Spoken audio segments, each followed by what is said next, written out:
Welcome to Careers Unwrapped, where we delve into real-life career stories from successful people who've been through it all, the ups and the downs. We'll get their raw, honest, actionable advice and be the careers talk they wish they'd had when they started out. As someone who has had a varied career, from soldier to salesman, expedition leader to entrepreneur, he knows firsthand that your career doesn't always lead you where you expect it to. Here's your host, Mark Fawcett.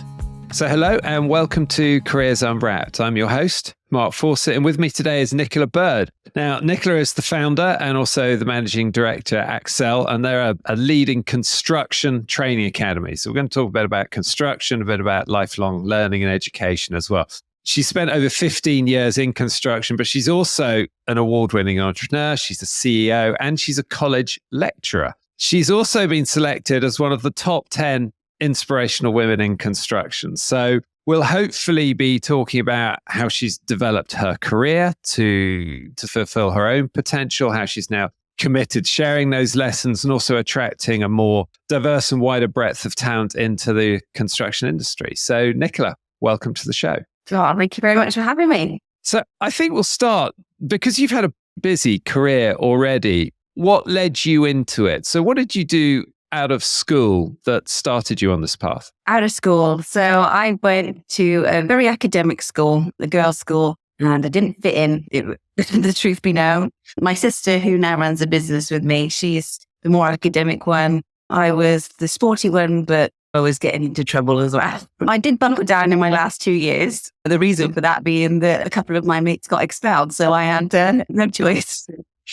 So I buckled down a bit in the last 2 years and I got my GCSEs, which give me a really good foundation. Didn't know what to do, so I did start my A-levels, but a few months into that, it flopped. And I left there and went to a local college to study beauty therapy. And at this point, I'd met my now husband, met him, got married very young, actually, got married at 19. And during that time, I was doing beauty therapy at college. During the night, I was studying how to become a college lecturer. So I was doing my course in the day, and then in the night, I was studying how to become a college lecturer. So once I'd actually completed my course, I was able to teach it in college, which was phenomenal. Weird when I look back at it, because I was, a college lecturer at the age of 19, teaching people that were older than me, which was weird. And then that progressed, and then I owned a beauty salon. And it wasn't until I had my second daughter, actually, at the age of 23. And I decided to come into construction. That wasn't for me. I needed some part-time work. And my dad, who owns a family firm in construction, offered me a part-time role in admin. And so you started a lot young compared to other people. You were married younger than most probably are. You had your children certainly younger than a lot of others. And you were a teenage college lecturer. What do you think now, looking back at that, gave you, I don't know, the confidence, the drive at that age when a lot of people are still really trying to find their way to make some decisions and take some of those pathways? My mum always said to me, so if I was going to drop out of my A-levels, I was going to go to beauty school. She was disappointed in that I was going to do that. Let's put it that way. And she looked me in the face and she said, fine, we'll let you do this. But when you do this, you be the top of the class and you be the best that you can be. So with that sort of worn in, I did. And it was something that I enjoyed. It was something that I flourished at. And that gave me the confidence where I was okay at school, but was never really at the top of my game or could never be top of the class. I was always very average. This was something I was really good at. And I think when you find something that you're really good at, your confidence starts to grow. And when you say good at, in terms of beauty therapy and the business of running a salon or a business, what are the bits of all of that you're thinking of when you're saying I was good at it? We're just finding a subject that you enjoy and can get pleasure out of, compliments, success. When I did open my salon, it was the recession. So it was 2007. Would that be right? Yeah, 2007, 2008. So the salon was only really open for a year. And then the recession hit, and it was just beauty therapy was a luxury product which people couldn't afford. I had the experience of opening it, which was amazing at a young age. I even had an employee at the time, learning how to take on employees, HR law and things like that. It was all a good learning curve, but ultimately didn't go anywhere, but great experience. Yeah. I mentioned when we were talking off air that my mother, when I was much younger, had set up 1, then 2, then 3 beauty salons. And so I'd seen her from a business perspective doing that. And I don't think it's a coincidence that all 3 of her sons then became people who set up and run their own businesses because they saw their mother doing it. It was very natural, the conversations around business as well. Although I do recall one time she wasn't so happy with me when I stole, probably be the truth of it, her ear piercing gun, took it to school and pierced about 12 other boys' ears one break time. And I was not popular amongst other parents and the teachers, but I survived that school. So you did the beauty salon for a short period of time, but at the same time, you were a college lecturer. And what do you think were the skills or the strengths or the attributes you developed that gave you the confidence to, as you said, be a lecturer to people much older than you and probably a little out of the norm of what most of us expect when we think of a college lecturer? Yeah, and I think that we put that down to people, and there've always been people in my career that have always said, "Oh, you could do this," and to be honest, it probably wouldn't have been something I put myself forward for, thinking that I didn't necessarily have the good experience. And that's why I wanted to own the salon. That's why I wanted to have some real industry experience that I could feed back to any of the students that I had. But yeah, the key thing of that was somebody giving me the opportunity and me saying yes and just going for it. And that's pretty much what I've done my whole career.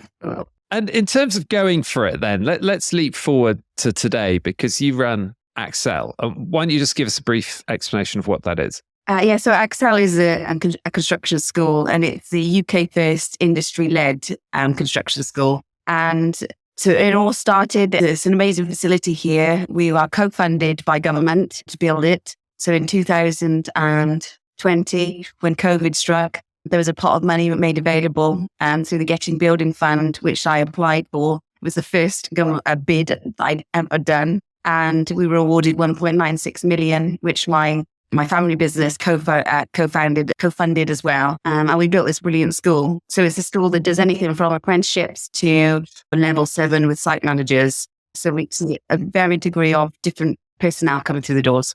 Who comes there and what sort of background and age? What are the students like? Our apprentices, for example, they come from anything to our oldest apprentice who's 42, and he was now postmaster and he wanted a change of career. And he's literally just finished his endpoint assessment. And it's been life-changing for him. And some of these stories that you see coming through, that's just one example. There's so many that I could reel off. But I've had opportunities in my life that changed my life. And it's having those opportunities that I want to give to other people here. And from your perspective, both as someone who teaches in this area and who's been named as being very influential, what is the state of the construction industry in the UK? What's its health at the moment? It's just old. We've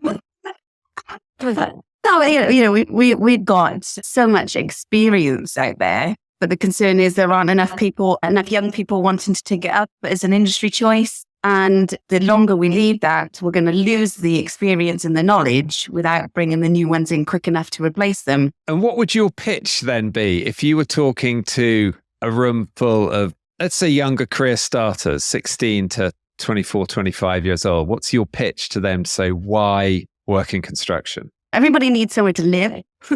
We always need roads. We always need infrastructure. So a career in construction is never going to die out. There's always going to be the need for people in construction. And starting a trade as well. Everybody will own that or live in a house at some stage. Having a skill, having a trade is invaluable because you can put that to use in your own property, or you can make it a career, or it's just... I always fall back on a trade, and I always say that. And I believe that for myself because I go back to my beauty therapy days. Still now, Mark, I'm still doing beauty stuff for my family because they won't go to anyone else. So even though I'm a CEO and blah, blah, blah, blah, they'll still put themselves in for waxing and other bits of treatment. You mentioned waxing. Okay, I was going to ask, what are the treatments your family still get from you then? Mainly waxing, yeah, because they don't want to go anywhere else to do that. And back to picking up a trade, from your perspective of seeing what people come to you to learn, but also from what the industry needs, what are the missing trades? Where do we really need more of in UK construction? A bit of everything, if I'm really honest. The specialism we have here is groundworks and plant operations. Plant op is something that the generation died off because a lot of people that went into plant operations started off within sort of agriculture sector. And people who went into plant operations were usually young farmers who were able to jump on plant and machinery back in the fields and have a go. And of course, the good thing with health and safety is we don't allow that anymore. But the bad thing about that is that people aren't allowed to practice and they don't go into those industries. So we lost a generation where people just weren't interested or were intimidated by plant operations. So that's one of them, but we've tried to overcome that here. Another one is groundworks. So all the infrastructure work that goes into the ground, onto the sewers, drainage, the roads, just because it's quite misunderstood. I guess for some, it's the less visible, less sexy even side of it, but it's the piece that nothing else works without what's going underground, whether that's the foundations or the utilities under there. If you don't get it right and it's not straight, then you're not going to go. It's going to look like the Leaning Tower of Pisa. And you received some government funding for the school to set it up. Is that something you mentioned about the process going through to apply for it? Is that something that's in the form of a government loan? Are they a shareholder with you now, or do you have to pay it back? How does that actually work? So it was a capital grant. So it's not payable back, but it's payable back through output. So when we have a commitment for the next 10 years to ensure that we are pushing apprentices through, we are giving something back to the economy, and all that's measured quite strictly on our outputs. And to be honest, we're about doubling what we promised we would do in the first place, which is a huge success. So the taxpayer is effectively buying from you a volume of apprenticeships and trained individuals in certain trades to go back into construction, UK PLC, as it's sometimes termed. And you're already exceeding, well, and very likely to exceed in total what they asked for at the beginning. The public will get their money back. The taxpayer will get their money back threefold by the end of this project, or the end of the 10 years that we're tied in. But this was one of the first of its kind for public sector and private sector collaboration. So you've got the money from public sector, but and obviously that was co-funded. So 1.4 million our family business put in as well. And that merge of both sectors gave it the support, because we were told it's not private sector's responsibility to educate young people, but we do have a responsibility to the economy as a whole. And the private sector drive, family businesses and small businesses, we've got to get things done. We move things fast. Now, the two and that collaboration has worked really well here. And we've got big sponsors, JCB, for example, who are also invested in the project because they can see that it's really working, something we need desperately. And so in between what we spoke about, first of all, the very young college lecturer, the beauty therapist, and the business owner there, and now, how did you get into construction? Did you get your hands dirty on site? What built up your knowledge base that gave you the confidence to then say, I actually want to set up a learning environment. I want to set up Xcel? So I started right at the bottom, within the business, in the offices, understanding what was what. I went into every department, just being nosy, probably sticking my nose in where it wasn't wanted in some points. And it was actually during that time so I was doing health and safety administration and training.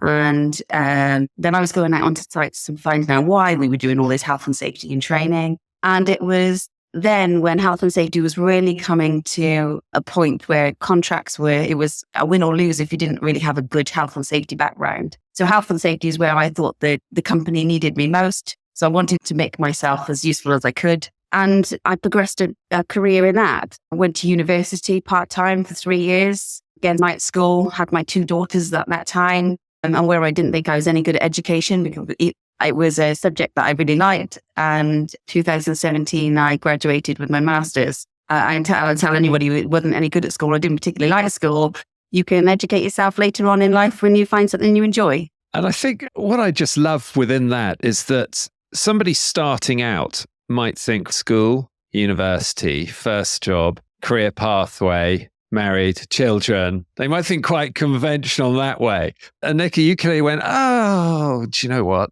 Bit of school, but no. Now actually set up my own business. Actually now married and children. Now I'm going to go to university. Now I'm going to set up another business. And so taking the slightly more traditional route and throwing it all up in the air, I think it's really important because it does show to people it's not always the route you might think. You take the opportunities, you build your own opportunities, and you make your personal life come first and it's something I find really interesting from a number of the people we speak to, but also really clear with you that very few people actually go down what people think as a traditional career route. So now that you're a chief executive, what are the lessons from your earliest years that you think you learned and have made you better now? Whether that's your first sort of leadership management role at the beauty salon, whether that's the college lecturing. Can you think about what you've taken from those that make you better at your job now?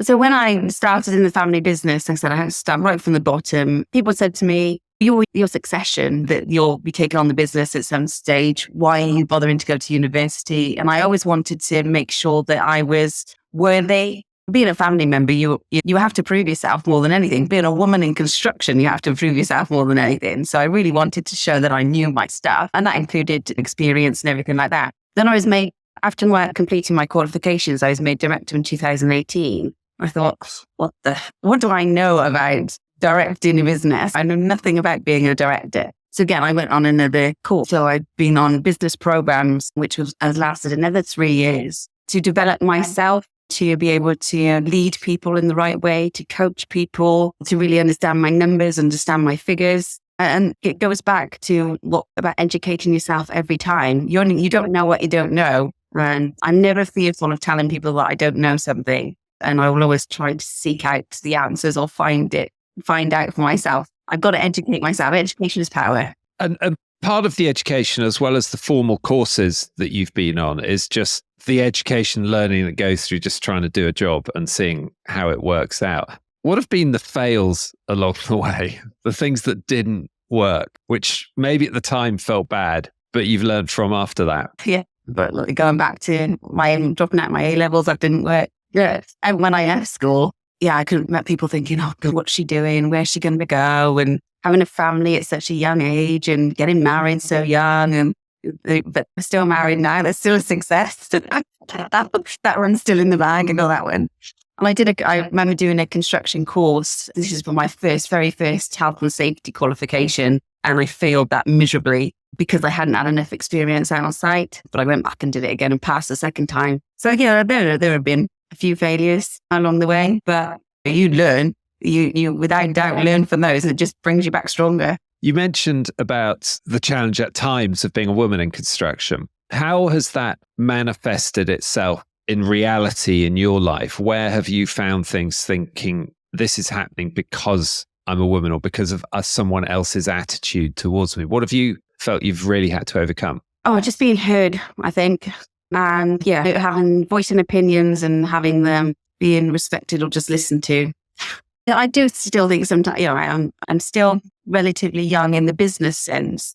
And so I still sometimes have my doubts. There are so many people I can learn from that have been in there way many years than I have. But it doesn't necessarily mean that my points and my views aren't valid. So it's trying to get people to see what I can see from a different perspective, because I bring something different. And the board I'm on, I'm the only one. There's 9 of us and I'm the only female. And of course, I'm going to bring in a different perspective. Doesn't mean it's right, doesn't mean it's wrong. It's just something different. And I read yesterday that the proportion of women in the broader construction industry, depending on who you get your numbers from, is somewhere between about 13 and 16%. What's your experience with the education you're providing now at Xcel? Is that the sort of level of students and learners coming to you, or is it different? It's a lot less. It is a massive goal of ours to try and bring in more women. Challenge we have at the moment is still bringing in people.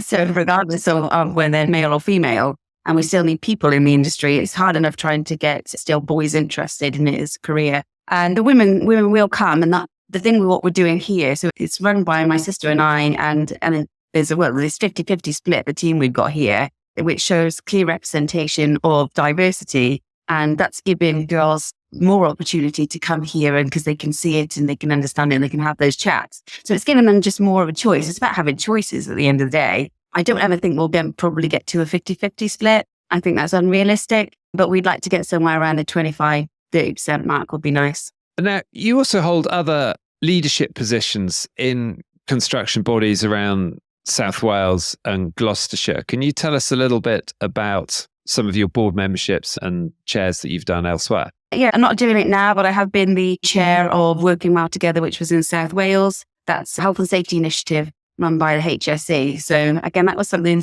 really to get some more insight for my career. Again, speaking to the right people in the right places, again, gaining more knowledge and having a bigger network. I'm also, although they're wrapping up, a board member of the LEP, which is the local enterprise partnership. So after our huge success here, when actually before I had the funding, I never knew what an LEP was. And I would probably go for about 80% of members of the public as well. After that, then I joined as a board member because I could see the value in what they gave back to the community to transform this local area. And I really wanted to be a part of something that could do more of that. And in that, I'd like to touch a little bit upon leadership, because you're a chief executive, so you have to be a leader, but you've been a chair, which is a different form of leadership. And you've also been on boards, sometimes very male-dominated boards. So can you describe a little bit about perhaps your approach to being a leader and what you've learnt about leadership? And I've been on a very kind of up and down journey on my leadership journey, trying to understand who I am. I'm not a shouty person. So I was brought up in a family business that was run by two very strong males. And I always thought that if I was ever going to take on the business, I'd have to replicate that. I'd have to be strong. I'd have to be very direct to have any chance of being respected. And it was only till I really started going on my own leadership journey and finding out who I was that I started to be more true to myself. And I hate to say it, more woman than man as well, and just being more me. And I actually started to get way more respect and way more out of my role. So I started to really understand that I could be more who I am. And that is very democratic. I'm a coacher rather than a dictator. We've met both types as well before. Yeah, I've tried both, and I'm much more suited in being true to myself than anything else. That comes with the challenges, because not being direct is not the best in a business leader. So you've got to have a good balance. And that's something I've been working on, trying to be a little bit more direct with people, because some people want to be directed and they don't want to be coached and they don't want to have opinions. They want to come to work and they want to be told what to do. So you do have those mix of people. And for some people who want to come to work and be instructed on what to do, they find me really frustrating. But you have an awareness of that. Do you adapt to that then with different people? Yeah, I try to. And that's the best thing about having my sister here. So we're the complete opposites. We are yin, and she does more of that part and I do more of the coaching part. Like any marriage, we complement each other in those areas. So I'll be stronger on areas that she's not and vice versa. And in terms of what you're looking for next, so if I knew somebody who was thinking of construction and thinking I need to get some training or some experience, how do you go about now, especially in a time when health and safety is rightly much stronger? How do you go about actually getting a bit of work experience, a bit of a taster to see if construction is something you want to do as a career? We offer that here. And the big thing that I wanted to do, because of the reasons you've just spoken about the difficulty of getting work experience in construction. So we've got a mock construction site here, which is one of our unique selling points. It really makes us different. So as lovely as it is to have the big flashy building, it's just a building. There's buildings everywhere. But what we've got outside is a real construction site, plant on there, scaffolding on there, real welfare and things like that. So it's real. So you can really experience what it is to essentially get your hands dirty on a construction site without having some of the barriers of getting on site. Because any school experience or work experience that's done in schools is quite frustrating because they allow you onto site. Of course, you're not allowed to touch anything, do anything because of all the restrictions. Do you really get a feel for what it is? Probably not. But if you do it here, it's more real. And could I therefore just contact the college and say, I want to come and try something, I want to see what it's like, and you'll give them a bit of time to do that? Yeah, we don't really have many individuals doing that, but we do have school groups. So we'll have school groups from all across the UK coming here and we'll do an experience day for them. And they'll experience anything from laying a couple of bricks to geomapping with drones and using some of the really high-tech technology we've got in the school. So they can see a varied degree of all the different opportunities, career opportunities there are in construction. And it's something we haven't been able to have the time to touch on today, is about the whole application development of technology and how that is changing construction, which is a whole nother topic altogether. You mentioned your family, obviously, who have been very important, clearly, in your career development. But are there other people outside your family along the way who have been your helpers, your mentors, your champions, or even someone who just gave you a bit of spark of interest early on? Oh God, there are loads of people, but I'd be stupid not to mention my mum, and I know that's family again, but we are a really close family, to the point that her quote and her name is written on the walls of Xcel. So just before, when I was really doubting myself when we were putting all this bid together for the funding, because I was so passionate about it and knew that we had to do this. And this was on the back of, I was working with apprenticeship then for about 3 or 4 years, developing bespoke apprenticeships, and we had porter cabins and we were trying this, trying that. So I was really passionate about it, but kept doubting myself. And she wrote on a piece of cardboard, "Believe in me and I can achieve it." And I've got those quotes on the wall because when she wrote that down for me, it was about an hour later and I was all in floods of tears thinking I couldn't do it. And an hour later, I had the phone call to say that I'd received the funding. So my mum's always believed in me, no matter what. Wonderful. That's just great. I found our conversation so interesting, Nicola. I want to go on and on really, but taking some of the highlights out of this, your career pathway that left school early, started a business early, college lecturer, then moved in to getting married, having children, going to university, then starting up this business. I think it's so interesting for career starters, give a perspective of, look, there are many different ways to tackle how I'm going to build my career. I think also what you've brought out very strongly is how strong a lifelong learning approach can be, because you've never really stopped learning, taking courses, picking up information, advice from others. And also I think what you've said about leadership in terms of you can be a strong leader in lots of different ways. You don't have to be the dominant alpha, loud, strong leader. You can also just be strong through your confidence, your direction, through a coaching approach as well. So I think there's so much to take away from this conversation. And thank you so much for joining us. I have one final thing I always like to ask, which is we want to keep passing along this baton of careers stories, careers experience. And if there was somebody else who you could suggest, who we could get on, who we could unwrap the career of, that might be an inspiration for other people trying to find their way, doesn't matter what industry or sector they're in, but is there somebody else who you think you should get on, speak to them? So in any sector, then so I've got a really good friend of mine. His name's Mark Stewart. So their business is Stewart Golf, and they invent electrical golf trolleys. His dad started the business. He's taken it over, but during COVID, I think it was in the Wall Street Journal that the 2 things that you couldn't get hold of in the US were golf trolleys and hand sanitizer. So during COVID, his business quadrupled, and he's a huge success. And he's based in Gloucestershire, and it's a great British brand that should be celebrated. And he's just an entrepreneur and engineer of excellence. Okay, Mark Stewart, that's fascinating, because this has turned into a real Gloucestershire episode, because you're in the Forest of Dean, I'm recording from southern Gloucestershire, and Mark Stewart's in Gloucestershire as well. But you are free to listen, by the way, from anywhere else in the UK. But a shout out to Gloucestershire here. Nicola, thank you so much for joining us today. It's been really interesting and I think very thought-provoking for other people starting out in their careers too. And Go Construction, there are a huge amount of opportunities there. Nicola, thank you very much. Thank you. This podcast is sponsored by We Are Futures. To find out more about We Are Futures and how we can introduce your brand, business or organisation to the mass markets of tomorrow, visit www.wearefutures.com. Make sure to search for Careers Unwrapped in Apple Podcasts, Spotify, Google Podcasts, or anywhere else podcasts are found. Remember to click subscribe so you don't miss out on any future episodes. On behalf of the team here at We Are Futures, thanks for listening.